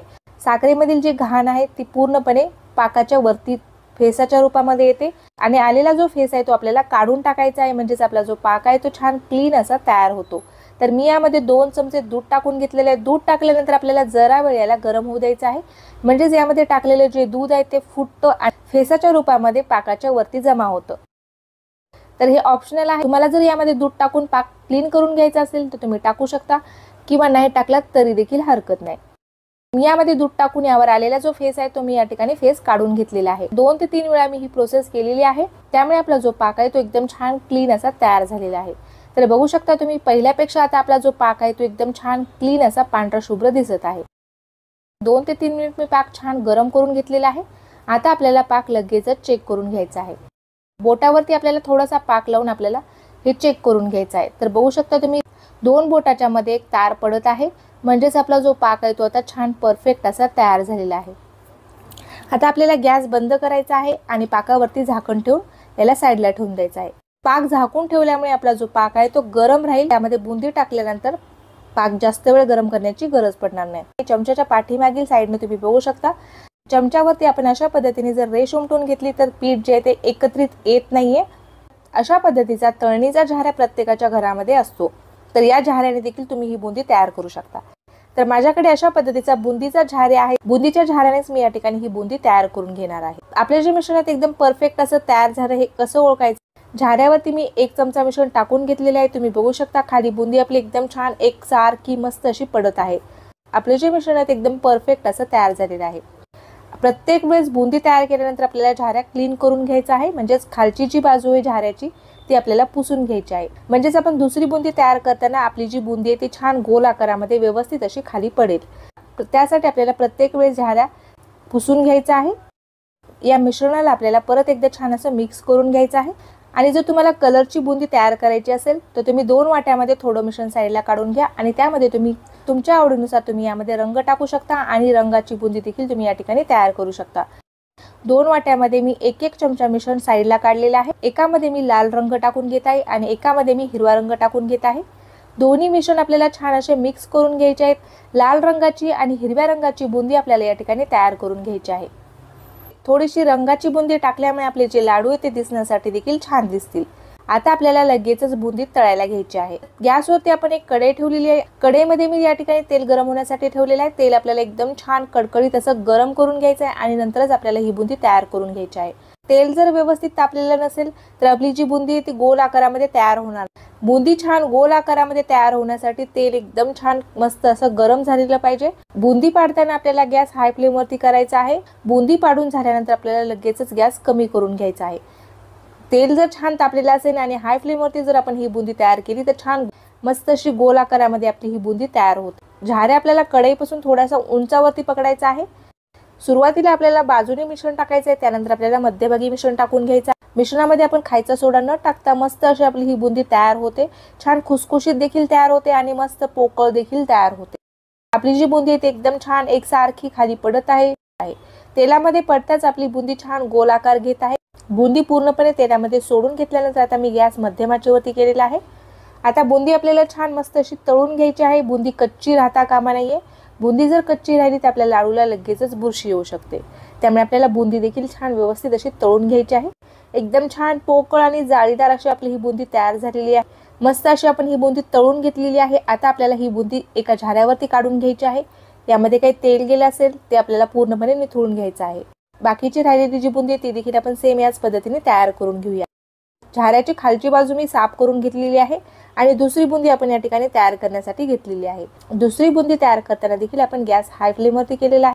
आता आपण यावरती परत 1 चमचा मिश्रण टाकून घेतलेलं आहे आणि आपण मस्त अशी बुंदी पाडून घेतलेली आहे। तर बघू शकता मस्त गोल गरगरीत आणि हलकी फुलकी आपली ही बुंदी तयार झालेली आहे। आता आपण ही देखील बुंदी छान मस्त अशी तळून घेतलेली आहे। ही बुंदी देखील आपल्याला काढून घ्यायची आहे।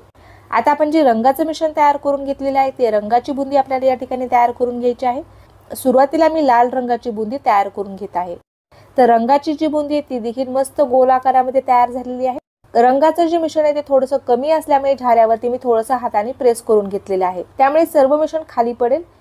लाल रंगाची देखील बुंदी छान तयार झालेली आहे। ही देखील आपण बुंदी काढून घेतलेली आहे। आता आपल्याला या ठिकाणी हिरव्या रंगाची बुंदी तयार करून घ्यायची आहे।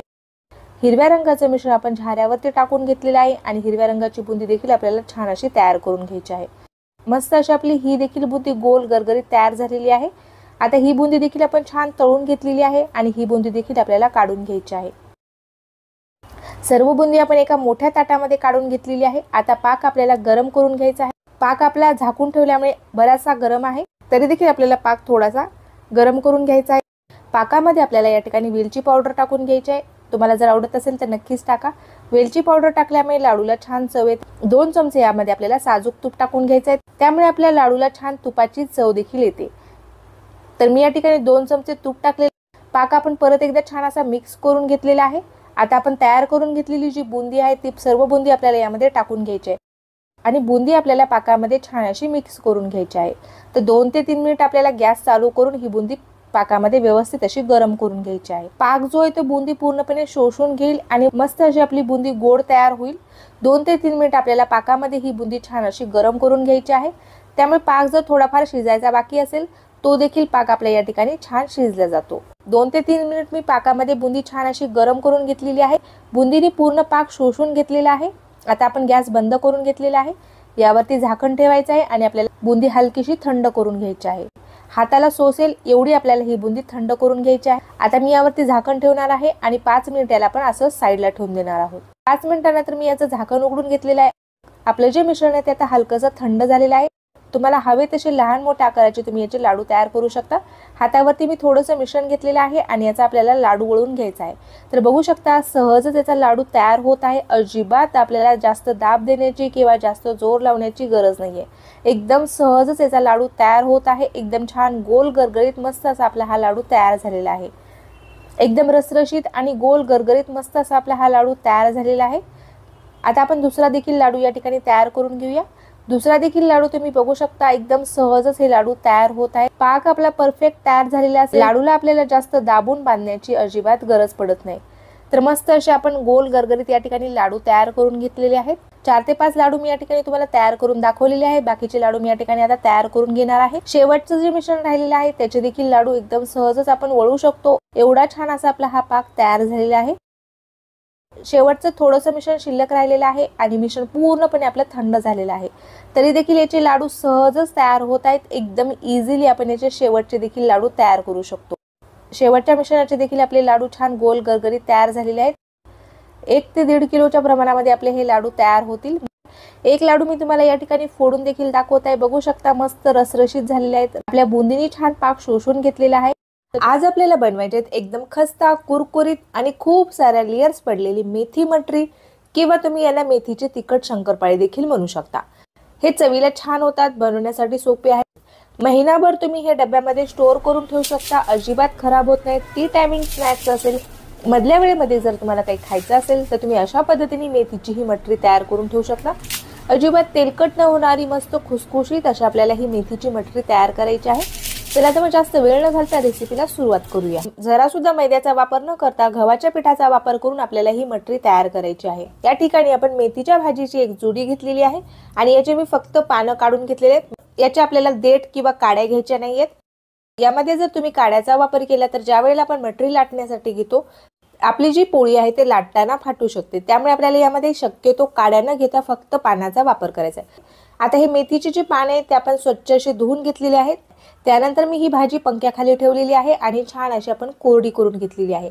भाजी आपल्याला छान कोरडी आणि सुकी करून घ्यायची आहे. नंतरच आपल्याला मटरीमध्ये याचा वापर करायचा आहे. आपली जी मेथीची भाजी आहे ती छान कोरडी झालेली आहे. यामध्ये अजिबात पाणी नाहीये. आता आपल्याला ही मेथीची भाजी छान बारीक अशी कट करून घ्यायची आहे. मेथीची भाजी आपल्याला एकदम बारीक अशी चिरून घ्यायची आहे. जेवढं शक्य होईल तेवढं आपल्याला ही भाजी बारीक चिरायची आहे.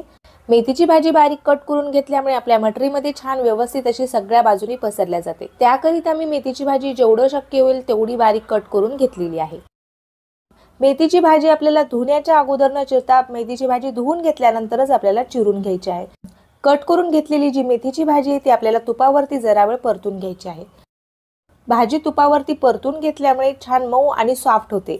तर मस्त अशी आपण ही मेथीची भाजी कट करून घेतलेली आहे. आता आपल्याला ही भाजी तुपावरती छान परतून घ्यायची आहे. तर कढईमध्ये मी अर्धा चमचा तूप टाकलेला आहे. त्यामध्ये आपण चिरून घेतलेली ही भाजी टाकून घेतलेली आहे. तुपावरती आपल्याला 1-2 मिनिटच ही भाजी परतून घ्यायची आहे. जास्त आपल्याला परतायची गरज नाहीये. भाजी लगेच मऊ होते. भाजी छान कोरडी झालेली आहे त्यामुळे याला अजिबात पाणी देखील सुटलेलं नाहीये. आता आपण तुपावरती परतून घेतलेली जी भाजी आहे ती आपल्याला एका मोठ्या ताटामध्ये काढून घ्यायची आहे आणि पूर्णपणे आपल्याला थंड करून घ्यायची आहे. ज्या वेळेला भाजी आपली पूर्ण थंड होईल त्यावेळेलाच आपल्याला ही भाजी पिठामध्ये मळण्यासाठी वापरायची आहे. तर मी भाजी थंड करण्यासाठी पंख्याखाली ठेवलेली आहे.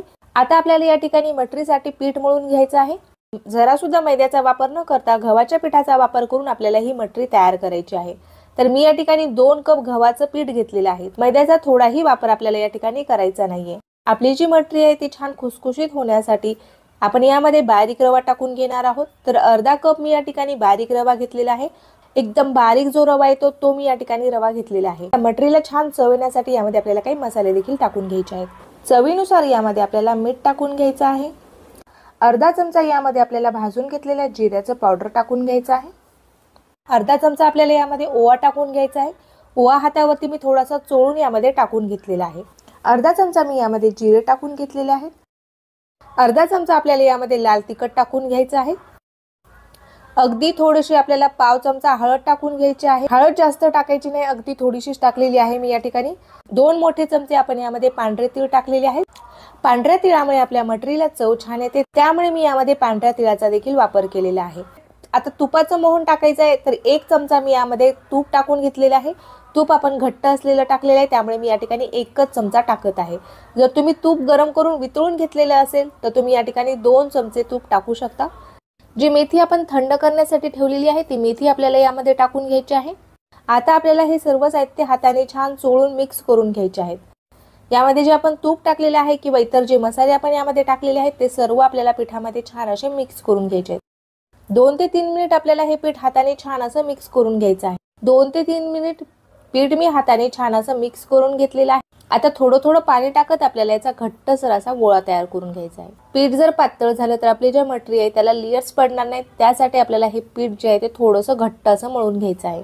तर सुरुवातीला आपल्याला पिठाचा गोळा घट्ट मळायचा आहे. गरज वाटली तर आपण याला थोडं पाणी लावून नंतर पातळ करून घेऊ शकतो. आता हे पीठ जे आहे ते मी थोडं थोडं पाणी टाकत घट्ट असं मळून घेतलेलं आहे। अशा पद्धतीने आपण पिठाचा हा गोळा तयार करून घेतलेला आहे। आता पिठावरती आपल्याला झाकण ठेवून अर्धा घंट्यासाठी पीठ मुरण्यासाठी साईडला ठेवायचं आहे। आता या ठिकाणी मटरीला लावण्यासाठी आपल्याला साठा तयार करून घ्यायचा आहे। एका वाटीमध्ये मी 2 चमचे तूप टाकून घेतलेले आहे। मी यामध्ये 1 चमचा कॉर्नफ्लॉवर टाकलेला आहे आणि 1 चमचा आपण यामध्ये मैदा टाकलेला आहे। तुमच्याकडे जर कॉर्नफ्लॉवर नसेल तर तुम्ही या ठिकाणी तांदळाच्या पिठाचा वापर करू शकता। तांदळाचं पीठ नसेल तर तुम्ही मैद्याचा वापर करू शकता आणि मैदाही तुम्हाला वापरायचा नसेल तर तुम्ही या ठिकाणी गव्हाच्या पिठाचा देखील वापर करू शकता। तर बघू शकता तुम्ही अशा पद्धतीने हलका फुलका मस्त असा आपला हा साठा तयार झालेला आहे। सुरुवातीला आपल्याला साठा कमीच तयार करायचा आहे, गरज पडली तर तुम्ही आणखीन तयार करू शकता। अर्धा घंटा झालेला आहे आणि आपले जे पीठ आहे ते देखील छान मुरलेलं आहे। आता पिठाला मी परत एकदा छान मळून घेणार आहे, म्हणजेच आपलं जे पीठ आहे ते आणखीनच मऊ आणि सॉफ्ट असं तयार होईल। तर पीठ मी परत एकदा छान असं मळून घेतलेलं आहे। आता या तयार पिठाचे आपल्याला 4 ते 5 सारख्या आकाराचे गोळे तयार करून घ्यायचे। तर सारख्या आकाराचे मी या ठिकाणी 4 ते 5 गोळे तयार करून घेतलेले आहेत। 5 गोळे आपले या ठिकाणी तयार झालेले आहेत। आता आपल्याला याच्या पोळ्या लाटून घ्यायच्या आहेत। नॉर्मल आपण चपाती लाटतो तसंच आपल्याला याला लाटून घ्यायचं आहे। तर एक गोळा मी या ठिकाणी लाटण्यासाठी घेतलेला आहे आणि बाकीचे गोळे आपल्याला झाकून ठेवायचे आहेत। हवा लागून आपले जे पीठ आहे ते कडक होणार नाही। पोळीपाटावरती मी थोडंसं गव्हाचं पीठ टाकलेलं आहे आणि गव्हाच्या पिठावरती मी हे लाटून घेणार आहे। लाटताना हे चिटकत नसेल तर गव्हाचं पीठ नाही टाकलं तरी देखील हरकत नाही। आता आपल्याला पातळ अशी याची पोळी लाटून घ्यायची आहे। तर बघू शकता तुम्ही मोठ्या आकाराची आणि पातळ अशी मी ही पोळी लाटून घेतलेली आहे। जेवढ्या आपण ह्या पोळ्या पातळ लाटल्या तेवढ्या आपल्या मटरीच्या लेयर्स जे आहेत ते एकदम छान पातळ अशा तयार होतील। अशा पद्धतीने मी एक पातळ आणि मोठ्या आकाराची पोळी लाटून घेतलेली आहे। आता आपण बाकीच्या राहिलेल्या ज्या पोळ्या आहेत त्या देखील सेम याच पद्धतीने तयार करून घेऊया। एक पोळी मी या ठिकाणी लाटून घेतलेली आहे। आता या पोळीला आपल्याला साठा लावून घ्यायचा आहे। जो तयार केलेला साठा आहे तो पोळीवरती आपल्याला हाताने पसरून घ्यायचा आहे। साठा आपल्याला जास्त वापरायचा नाही, हलक्या हाताने आपल्याला सर्व पोळीवरती व्यवस्थित असा साठा लावून घ्यायचा आहे, पण कमी प्रमाणामध्ये लावायचा आहे। तर थोडासा साठा आपल्याला पोळीवरती पूर्ण पसरून घ्यायचा आहे। हाताने पसरवल्यामुळे साठा कमी लागतो आणि पूर्ण पोळीला आपल्याला व्यवस्थित असा हा साठा लावता येईल। आता यावरती मी थोडंसं कॉर्नफ्लॉवर टाकून घेत आहे। आता पोळीची एक बाजू आपल्याला दुमडून घ्यायची आहे। दुमडलेल्या बाजूवरती देखील मी थोडासा साठा लावून घेतलेला आहे। आता आपल्याला पोळीची दुसरी बाजू दुमडून घ्यायची आहे आणि त्याला देखील आपण थोडासा साठा लावून घेतलेला आहे। आता आपल्याला खालची बाजू एक फोल्ड करून घ्यायची आहे, त्यानंतर आपल्याला वरची बाजू देखील फोल्ड करायची आहे। अशा पद्धतीने आपण चौकोनी आकारामध्ये याची एक घडी तयार करून घेतलेली आहे। आता आपल्याला या ठिकाणी परत याला लाटून घ्यायचं आहे। अशा पद्धतीने आपण घड्या तयार केल्यामुळे आपल्या मटरीला खूप मस्त अशा लेयर्स पडतील। याला आपल्याला आता चौकोनी आकारामध्ये जशी आहे तशी पोळी लाटून घ्यायची आहे। परत पोळी लाटून घेतलेली आहे, पण आत्ताची जी पोळी आहे ती मी जास्त पातळ न लाटता थोडीशी जाड ठेवलेली आहे। तर चौकोनी आकारामध्ये मी या ठिकाणी मोठ्या आकाराची एक पोळी लाटून घेतलेली आहे। परत आपल्याला या पोळीवरती साठा लावून घ्यायचा आहे आणि पोळीचा आपल्याला एक भाग दुमडून घ्यायचा आहे। त्यानंतर आपल्याला पोळीची दुसरी बाजू देखील या ठिकाणी दुमडून घ्यायची आहे। अशा पद्धतीने आपण एक लांबट आकाराची ही घडी तयार करून घेतलेली आहे। आता याला आपल्याला हलकसं लाटून घ्यायचंय, जास्त लाटायचं नाहीये। ज्या बाजूने थोडंसं जाड वाटत असेल त्या बाजूने आपल्याला याला लाटून घ्यायचंय। तुम्हाला किती रुंदीची मटरी कट करायची त्यानुसार तुम्ही याला पसरून घेऊ शकता। तर मी रुंदीला लाटून घेतलेला आहे आणि उंचीला तर आपल्याला लाटण्याची अजिबात गरज नाहीये, कारण आपण अशा पद्धतीने घडी तयार केलेली आहे। आता आपल्याला याची मटरी कट करून घ्यायची आहे। त्या कडेचा जो भाग आहे तो आपण काढून घेतलेला आहे, त्यामुळे आपल्याला मटरी व्यवस्थित अशी कट करता येईल। तर जेवढ्या रुंदीची आपल्याला ही मटरी पाहिजे तेवढ्या रुंदीची आपल्याला याला कट करून घ्यायचे। तर 1-1 इंचावरती मी याला कट करून घेत आहे। मस्त अशी आपण ही मटरी कट करून घेतलेली आहे। बाकीची राहिलेली जी मटरी आहे ते देखील मी सेम याच पद्धतीने तयार करून घेणार आहे। आता मटरी सर्व मी या ठिकाणी तयार करून घेतलेली आहे। आता आपल्याला मटरी तळून घ्यायची आहे। मटरी तळण्यासाठी आपण तेल गरम करण्यासाठी ठेवलेलं आहे। तेल आपल्याला मध्यम गॅसवरती छान गरम करून घ्यायचं आहे। जास्त कडकडीत गरम न करता आपल्याला मध्यम गरम असलेलं आपल्याला तेल पाहिजे मटरी तळण्यासाठी, त्यामुळे आपल्या मटरीला लेयर्स छान पडतील। कढईमध्ये बसतील तेवढ्या मटऱ्या मी या ठिकाणी सोडून घेतलेल्या आहेत आणि मस्त अशा अलटी-पलटी करत रंग बदलेपर्यंत आपल्याला या मटरीला तळून घ्यायचं आहे। सुरुवातीला गॅसची जी फ्लेम आहे ती एकदम कमी ठेवलेली आहे मी, त्यामुळे मटरीला लेयर्स छान पडतील। मटरीला आपल्या व्यवस्थित अशा लेयर्स पडल्या त्यानंतर तुम्ही मध्यम आचेवरती ही मटरी तळून घेऊ शकता। मध्यम आचेवरती मटरी तळल्यामुळे आतपर्यंत व्यवस्थित तळते आणि आतमधल्या ज्या लेयर्स आहेत त्या देखील छान व्यवस्थित अशा तळल्या जातात। भरपूर अशी लेयर्स असलेली खुसखुशीत अशी आपली ही मटरी तयार झालेली आहे आणि बाकीची मटरी आपल्याला सेम याच पद्धतीने तळून घ्यायची आहे। तेल जर आपलं जास्त तापलेलं असेल तर आपल्याला गॅस एकदम कमी करायचा आहे आणि नंतरची मटरी आपल्याला यामध्ये तळून घ्यायची आहे। गॅस मी एकदम कमी करून तेल थोडंसं गार करून घेतलेलं आहे आणि यामध्ये आपण परत मटरी सोडून घेतलेली आहे। जेवढी बसेल तेवढीच मटरी आपल्याला सोडायची आहे, कारण ही मटरी फुलते देखील। तर बघू शकता मस्त अशी आपल्या मटरीला लेयर्स पडलेले आहेत, एकदम खुसखुशीत मस्त अशी आपली ही मटरी तयार झालेली आहे। दुसरी बॅच देखील मी या ठिकाणी तळून घेतलेली आहे, मस्त लेयर्स पडलेले आहेत, खुसखुशीत देखील तेवढीच झालेली आहे आणि अजिबात तेलकट झालेली नाही, अजिबात आपल्या मटरीने तेल देखील पिलेलं नाहीये। तर सर्व मटरी मी या ठिकाणी तळून घेतलेली आहे। बघू शकता एकदम खुसखुशीत आणि खूप साऱ्या लेयर्स असलेली आपली ही मटरी तयार झालेली आहे। तर मटरी मी तुम्हाला तोडून दाखवते, आवाज ऐकू शकता तुम्ही, मस्त खुसखुशीत झालेली आहे। गव्हाच्या पिठाची असल्यामुळे आणि मेथीच्या भाजीची असल्यामुळे पौष्टिक देखील आहे। मुलांना देखील तुम्ही टेन्शन फ्री ही मटरी देऊ शकता। हा चिवडा बनवायचा आहे। त्याचबरोबर पोह्याच्या चिवड्यासाठी जो लागणारा मसाला आहे तो देखील आपल्याला घरीच बनवायचा आहे। एकदम खमंग आणि चविष्ट असा आपला हा मसाला तयार होतो। तर मी या ठिकाणी अशा पद्धतीचे जाड पोहे घेतलेले आहेत। कांदे पोहे बनवण्यासाठी आपण जे पोहे वापरतो त्यापेक्षा हे आकाराने थोडेसे लहान आहेत आणि जाड देखील आहेत। तुम्हाला जर अशा पद्धतीचे पोहे भेटले नाही तर तुम्ही या ठिकाणी कांदे पोह्यासाठी जे पोहे वापरतो ते पोहे देखील वापरू शकता। पोहे आपल्याला स्वच्छ चाळून घ्यायचे, त्यामुळे यामध्ये काही धूळ असेल किंवा एखादी साळ असेल किंवा पोह्याची बारीक चुरी असेल ती आपल्याला व्यवस्थित चाळून घ्यायची आहे। तर अशा पद्धतीची मी एक चाळणी घेतलेली आहे आणि हे पोहे आता आपल्याला चाळून घ्यायचे आहेत। पोहे चाळल्यानंतर यामधून पोह्याची धूळ पडत आहे, त्याचबरोबर पोह्याचे काही बारीक तुकडे देखील पडत आहेत। त्यासाठी ही महत्वाची स्टेप आहे, पोहे आपल्याला सुरुवातीला चाळून घ्यायचे आहेत। तर सर्व पोहे मी या ठिकाणी चाळून घेतलेले आहे। पोहे चाळल्यानंतर यामध्ये भरपूर धूळ पडलेली आहे। तर चिवड्यासाठी मी या ठिकाणी मनुका घेतलेला आहे अर्धी वाटी, काजू घेतलेले आहेत आपण अर्धी वाटी, काजूचे मी या ठिकाणी 2 भाग करून घेतलेले आहेत। त्याचबरोबर बदाम घेतलेले आहेत मी अर्धी वाटी, खोबऱ्याचे काप घेतलेले आहेत आपण 1 वाटी, खोबरं आपण पातळ असं कट करून घेतलेलं आहे। त्याचबरोबर 1 वाटी आपण या ठिकाणी शेंगदाणे घेतलेले आहेत, अर्धी वाटी आपण या ठिकाणी डाळवं घेतलेलं आहे, अर्धी वाटी आपण या ठिकाणी कढीपत्ता घेतलेला आहे। कढीपत्ता मी स्वच्छ धुवून कोरडा करून घेतलेला आहे। 4 हिरव्या मिरच्या आपण या ठिकाणी कट करून घेतलेल्या आहेत। अशा पद्धतीने आता आपण हे चिवडा बनवण्यासाठी साहित्य घेतलेले आहेत।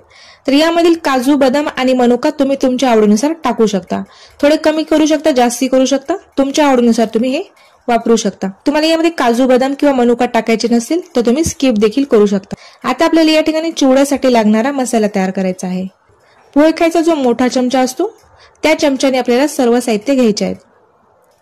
आपण या ठिकाणी 1.5 चमचा अख्खे धने घेतलेले आहेत, त्याचबरोबर आपण या ठिकाणी 1 चमचा जिरे घेतलेले आहेत, 1.5 चमचा आपण या ठिकाणी बडीशोप घेतलेली आहे, 1/4 टीस्पून आपण या ठिकाणी लिंबू सत्व म्हणजे सॅट्रिक ऍसिड घेतलेला आहे, 1/4 टीस्पून आपण या ठिकाणी काळं मीठ घेतलेलं आहे, त्यामुळे आपल्या चिवड्याला खूप मस्त अशी चव येते। 1 चमचा आपण या ठिकाणी लाल तिखट घेतलेला आहे। आपल्याला चिवड्यासाठी हिरवी मिरचीचा देखील वापर करायचा आहे, त्यामुळे लाल तिखट तुम्ही तुमच्या आवडीनुसार कमी जास्त करू शकता। तर मी या ठिकाणी 1 चमचा लाल तिखट घेतलेला आहे, एक अर्धा चमचा आपण या ठिकाणी हळद घेतलेली आहे, चवीनुसार मीठ टाकून घ्यायचं आहे आपल्याला यामध्ये। आता आपल्याला हे एकदम बारीक असं वाटून घ्यायचं आहे। तर बघू शकता तुम्ही अशा पद्धतीने मी हा मसाला तयार करून घेतलेला आहे। एकदम बारीक असा आपण हा मसाला तयार केलेला आहे। तर चिवड्याचा एकदम खमंग आणि चविष्ट असा आपला हा मसाला तयार झालेला आहे। मार्केटपेक्षा देखील घरी केलेला हा एकदम ताजा मसाला आहे, त्यामुळे याचा जो स्वाद आहे तो एकदम मस्त येतो। आता आपल्याला या ठिकाणी हे सर्व साहित्य तळून घ्यायचे। गॅसवरती मी एक कढई ठेवलेली आहे, त्यामध्ये आपण तेल ठेवलेले आहे तापवण्यासाठी। तेल आपल्याला छान गरम करून घ्यायचे, त्यानंतरच आपल्याला सर्व साहित्य तळून घ्यायचे। बाकीचे सर्व साहित्य तळताना आपण गॅस मध्यम आचेवरती ठेवू शकतो, पण आपल्याला ज्यावेळी पोहे तळायचे आहेत त्यावेळी आपल्याला गॅसची जी फ्लेम आहे ती हाय करायची आहे। अशा प्रकारची मी एक चाळणी घेतलेली आहे आणि यामध्ये आता आपल्याला सर्व साहित्य तळून घ्यायचे आहे। सर्वात अगोदर आपल्याला या ठिकाणी खोबरं तळून घ्यायचं आहे। तेल जे आहे ते एकदम जास्त गरम नाहीये किंवा कढई देखील आपली जास्त गरम नाहीये आणि खोबऱ्याचे जे काप आहेत ते एकदम पातळ आहेत, लगेचच तळतात। सगळ्यात अगोदर आपल्याला खोबऱ्याचे काप तळून घ्यायचे, एका झाऱ्याने हलवून याला मस्त तळून घ्यायचंय। तर बघू शकता तुम्ही आपल्या खोबऱ्याचा रंग छान बदललेला आहे, खोबरं आपलं छान खरपूस असं तळून घेतलेलं आहे। खोबरं जे आहे ते आपलं एकदम छान मस्त खमंग असं तळलेलं आहे। हे खोबरं आता आपल्याला काढून घ्यायचं आहे। यामधील जे तेल आहे ते पूर्णपणे आपल्याला काढून घ्यायचंय। झाऱ्याने आपण अशा पद्धतीने याला थोडंसं हलवून घेऊया, यामध्ये काही तेल असेल ते निघून जाईल।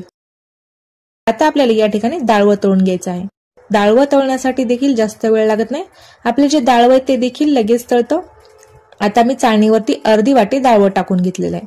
डाळवं देखील आपल्याला छान खमंग आणि रंग बदलेपर्यंत तळून घ्यायचं आहे। झाऱ्याने आपल्याला याला हलवून घ्यायचं आहे, म्हणजेच आपल्या डाळव्याला सगळ्या बाजूनी सारखा असा रंग येतो। चाळणीवरती असंच जर डाळवं सोडलं खालच्या बाजूनी तळलं जातं आणि वरची बाजू पांढरी दिसते. त्यामुळे आपलं सर्व डाळवं एकाच रंगामध्ये तळण्यासाठी झाऱ्याने आपल्याला हलवून घ्यायचं आहे. तर बघू शकता आपले जे डाळवं आहे ते देखील छान तळलेलं आहे. याचा देखील रंग बदललेला आहे. आता आपल्याला हे डाळवं देखील काढून घ्यायचं आहे. सेम आपल्याला डाळव्यातील जे एक्स्ट्रा तेल आहे झाऱ्याने आपल्याला अशा पद्धतीने याला हलवून काढून घ्यायचं आहे. आता आपल्याला या ठिकाणी मनुका तळून घ्यायचे आहेत. मनुका देखील तळण्यासाठी अजिबात वेळ लागत नाही. मनुका देखील लगेचच फुलून वर येतात. मनुका देखील आपले छान तळलेले आहेत. आता आपल्याला मनुका देखील काढून घ्यायचे आहेत. हे सर्व साहित्य मी एका चाळणीमध्ये काढून घेणार आहे. चाळणी मी एका परातीमध्ये ठेवलेली आहे. त्यामध्येच मी हे सर्व साहित्य काढून घेणार आहे. आता आपण या ठिकाणी काजू तळून घेणार आहोत. तर काजू देखील तळण्यासाठी अजिबात वेळ लागत नाही. काजू देखील आपल्याला छान तळून घ्यायचे आहेत. तर बघू शकता आपले जे काजू आहेत ते लगेचच तळलेले आहेत. काजूचा रंग बदललेला आहे आणि आपले जे काजू आहेत ते छान क्रिस्पी असे झालेले आहेत. आता आपल्याला काजू देखील काढून घ्यायचे आहेत. आता आपण या ठिकाणी बदाम तळून घेणार आहोत. काजूपेक्षा बदाम तळण्यासाठी आपल्याला थोडा जास्त वेळ लागतो. बदाम देखील आपल्याला छान फुलेपर्यंत तळून घ्यायचे आहेत. आपले जे बदाम आहेत ते देखील छान तळलेले आहेत आणि आपल्या बदामाचा रंग देखील बदललेला आहे. कुरकुरीत असे आपण हे बदाम देखील तळून घेतलेले आहेत. आपले जे बदाम आहेत ते देखील मस्त असे तळलेले आहेत. आता बदाम देखील आपल्याला काढून घ्यायचे आहेत. आता आपल्याला या ठिकाणी शेंगदाणे तळायचे आहेत. शेंगदाणे आपल्याला एकदम खरपूस आणि खमंग असे तळून घ्यायचे आहेत. शेंगदाणे आपले खमंग आणि खरपूस तळल्यामुळे चिवड्यामध्ये खाण्यासाठी खूप मस्त लागतात. शेंगदाण्याचा देखील रंग बदलेपर्यंत आपल्याला हे तळून घ्यायचे आहे. शेंगदाणे आपल्याला एका झाऱ्याने हालून याला छान तळून घ्यायचे आहे. म्हणजे सर्व बाजूने आपले जे शेंगदाणे ते छान तळल्या जातील. शेंगदाणे आपले छान तळलेले आहेत ते देखील आता आपल्याला काढून घ्यायचे आहेत. आता आपल्याला या ठिकाणी कढीपत्ता तळून घ्यायचा आहे. कढीपत्ता देखील आपल्याला एकदम खमंग आणि कुरकुरीत असा तळून घ्यायचा आहे. यामधील एखादं जरी साहित्य व्यवस्थित तळलं नाही तर आपला जो चिवडा आहे तो मऊ पडू शकतो. त्यामुळे आपल्याला सर्व साहित्य कुरकुरीत आणि क्रिस्पी असे तळून घ्यायचे आहेत. आता कढीपत्ता देखील मी या ठिकाणी कुरकुरीत आणि क्रिस्पी असा तळून घेतलेला आहे. कढीपत्ता तळल्याचा आवाज देखील आपल्याला येत आहे. म्हणजेच आपला कढीपत्ता छान कुरकुरीत असा तळलेला आहे. आता आपल्याला कढीपत्ता काढून घ्यायचा आहे आणि आता आपल्याला मिरच्या तळून घ्यायच्या आहेत. तर मिरच्याचं प्रमाण मी या ठिकाणी थोडं कमी घेतलेलं आहे. तुम्हाला जर तिखट जास्त आवडत असेल तर तुम्ही या ठिकाणी मिरच्या वाढवू शकता. तर मी या ठिकाणी चिवडा मसाल्यामध्ये चटणी देखील टाकलेली आहे. ती चटणी तिखट आहे त्यामुळे मी या ठिकाणी मिरचीचं प्रमाण थोडं कमी ठेवलेलं आहे. तुम्ही तिखट तुमच्या आवडीनुसार कमी जास्त देखील करू शकता. आता मिरच्या देखील आपल्याला छान खरपूस आणि क्रिस्पी अशा तळून घ्यायच्या आहेत. मिरच्या जर मऊ राहिल्या तर आपला जो चिवडा आहे तो मऊ पडू शकतो. त्यामुळे आपल्याला मिरच्या देखील एकदम खमंग आणि कुरकुरीत अशा तळून घ्यायच्या आहेत. आपल्या ज्या मिरच्या आहेत त्या देखील छान खमंग आणि कुरकुरीत अशा तळलेल्या आहेत. आता चिवड्यासाठी लागणारे जे सर्व साहित्य आहेत ते आपण तळून घेतलेले आहेत.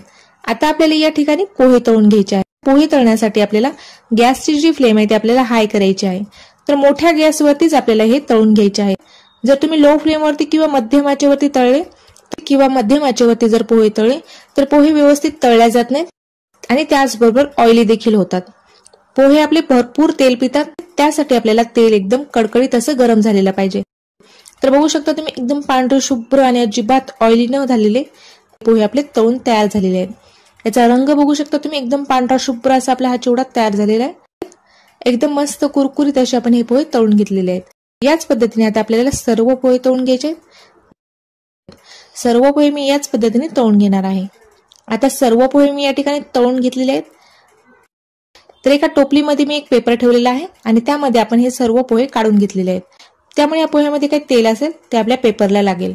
चिवड्यासाठी जे तळलेले इतर साहित्य आहेत ते मी या ठिकाणी एका चाळणीमध्ये काढून घेतलेले आहेत. आपण हे जे साहित्य तळलेले आहेत त्यामध्ये अजिबात तेल नाहीये. यामधून अजिबात तेल बाहेर आलेलं नाहीये. म्हणजेच आपले जे हे पदार्थ आहेत ते एकदम छान तळलेले आहेत. अजिबात ऑइली झालेले नाहीये. आवाज तुम्ही ऐकू शकता. एकदम कुरकुरीत आणि क्रिस्पी झालेला आहे. त्याचबरोबर आपल्या पोह्याने अजिबात तेल पिलेलं नाहीये. तुम्ही बघू शकता हाताला अजिबात तेल लागलेलं नाही. एकदम छान असे आपले हे पोहे तळलेले आहेत. आता आपल्याला या ठिकाणी पोह्याचा चिवडा मिक्स करून घ्यायचा आहे. तर पोह्याचा चिवडा आपल्याला या ठिकाणी ताटामध्ये किंवा एखाद्या पातेल्यामध्ये न मिक्स करता चिवडा मिक्स करण्यासाठी आपल्याला या ठिकाणी एक डब्बा घ्यायचा आहे. आता हे चिवडा आपल्याला मिक्स करण्यासाठी या ठिकाणी मी एक डब्बा घेतलेला आहे. एखाद्या पातेलं किंवा एखाद्या ताटामध्ये जर तुम्ही चिवडा मिक्स केला तर तुम्हाला हाताने भरपूर वेळेला मिक्स करून घ्यावं लागतं. भरपूर आपला वेळ जातो. त्याचबरोबर मेहनत देखील जास्त लागते. त्यासाठी ही एकदम सोपी पद्धत आहे. चिवडा मिक्स करण्यासाठी अजिबात वेळ लागत नाही. सर्व पोह्याला आपले जे मसाले आहेत ते एकदम सम प्रमाणामध्ये लागतात. डब्यामध्ये मी तळलेले थोडेसे पोहे टाकून घेतलेले, त्यामध्ये मी थोडासा कच्चा मसाला टाकून घेणार आहे. आपल्याला बाकीचा जो मसाला आहे तो तळून टाकायचा आहे, पण या ठिकाणी मी 1 ते 2 चमचे मसाला कच्चा देखील टाकणार आहे. कच्च्या मसाल्याचा फ्लेवर आपल्या चिवड्यामध्ये मस्त येतो. त्यासाठी या ठिकाणी आपण डब्यामध्ये थोडेसे पोहे टाकून घेतलेले, त्यामध्ये मी 2 चमचे मसाला टाकलेला आहे. आता बाकीचे जे राहिलेले पोहे आहेत ते देखील आपल्याला डब्यामध्ये टाकून घ्यायचे आहेत. बाकीचे जे राहिलेले पोहे आहेत ते आपल्याला डब्यामध्ये टाकून घ्यायचे आहेत. तळलेले सर्व पोहे आपण डब्यामध्ये टाकून घेतलेले. ज्या पेपरवरती आपण हे पोहे काढून घेतलेले त्याला अजिबात तेल लागलेलं नाहीये, अजिबात आपले हे पोहे ऑइली झालेले नाहीये. आता यामध्ये आपल्याला जे तळून घेतलेले इतर साहित्य आहे, शेंगदाणे, काजू, बदाम, ते देखील टाकून घ्यायचे आहेत. ते सर्व साहित्य यामध्ये आपण टाकून घेतलेले आहे. तर हा मसाला आपल्याला तळून घेण्यासाठी तडका पॅन मध्ये मी 2 चमचे तेल गरम केलेले आहे. यामध्ये आता आपण हा तयार केलेला मसाला टाकून घेऊन याला थोडंसं परतून घेऊया.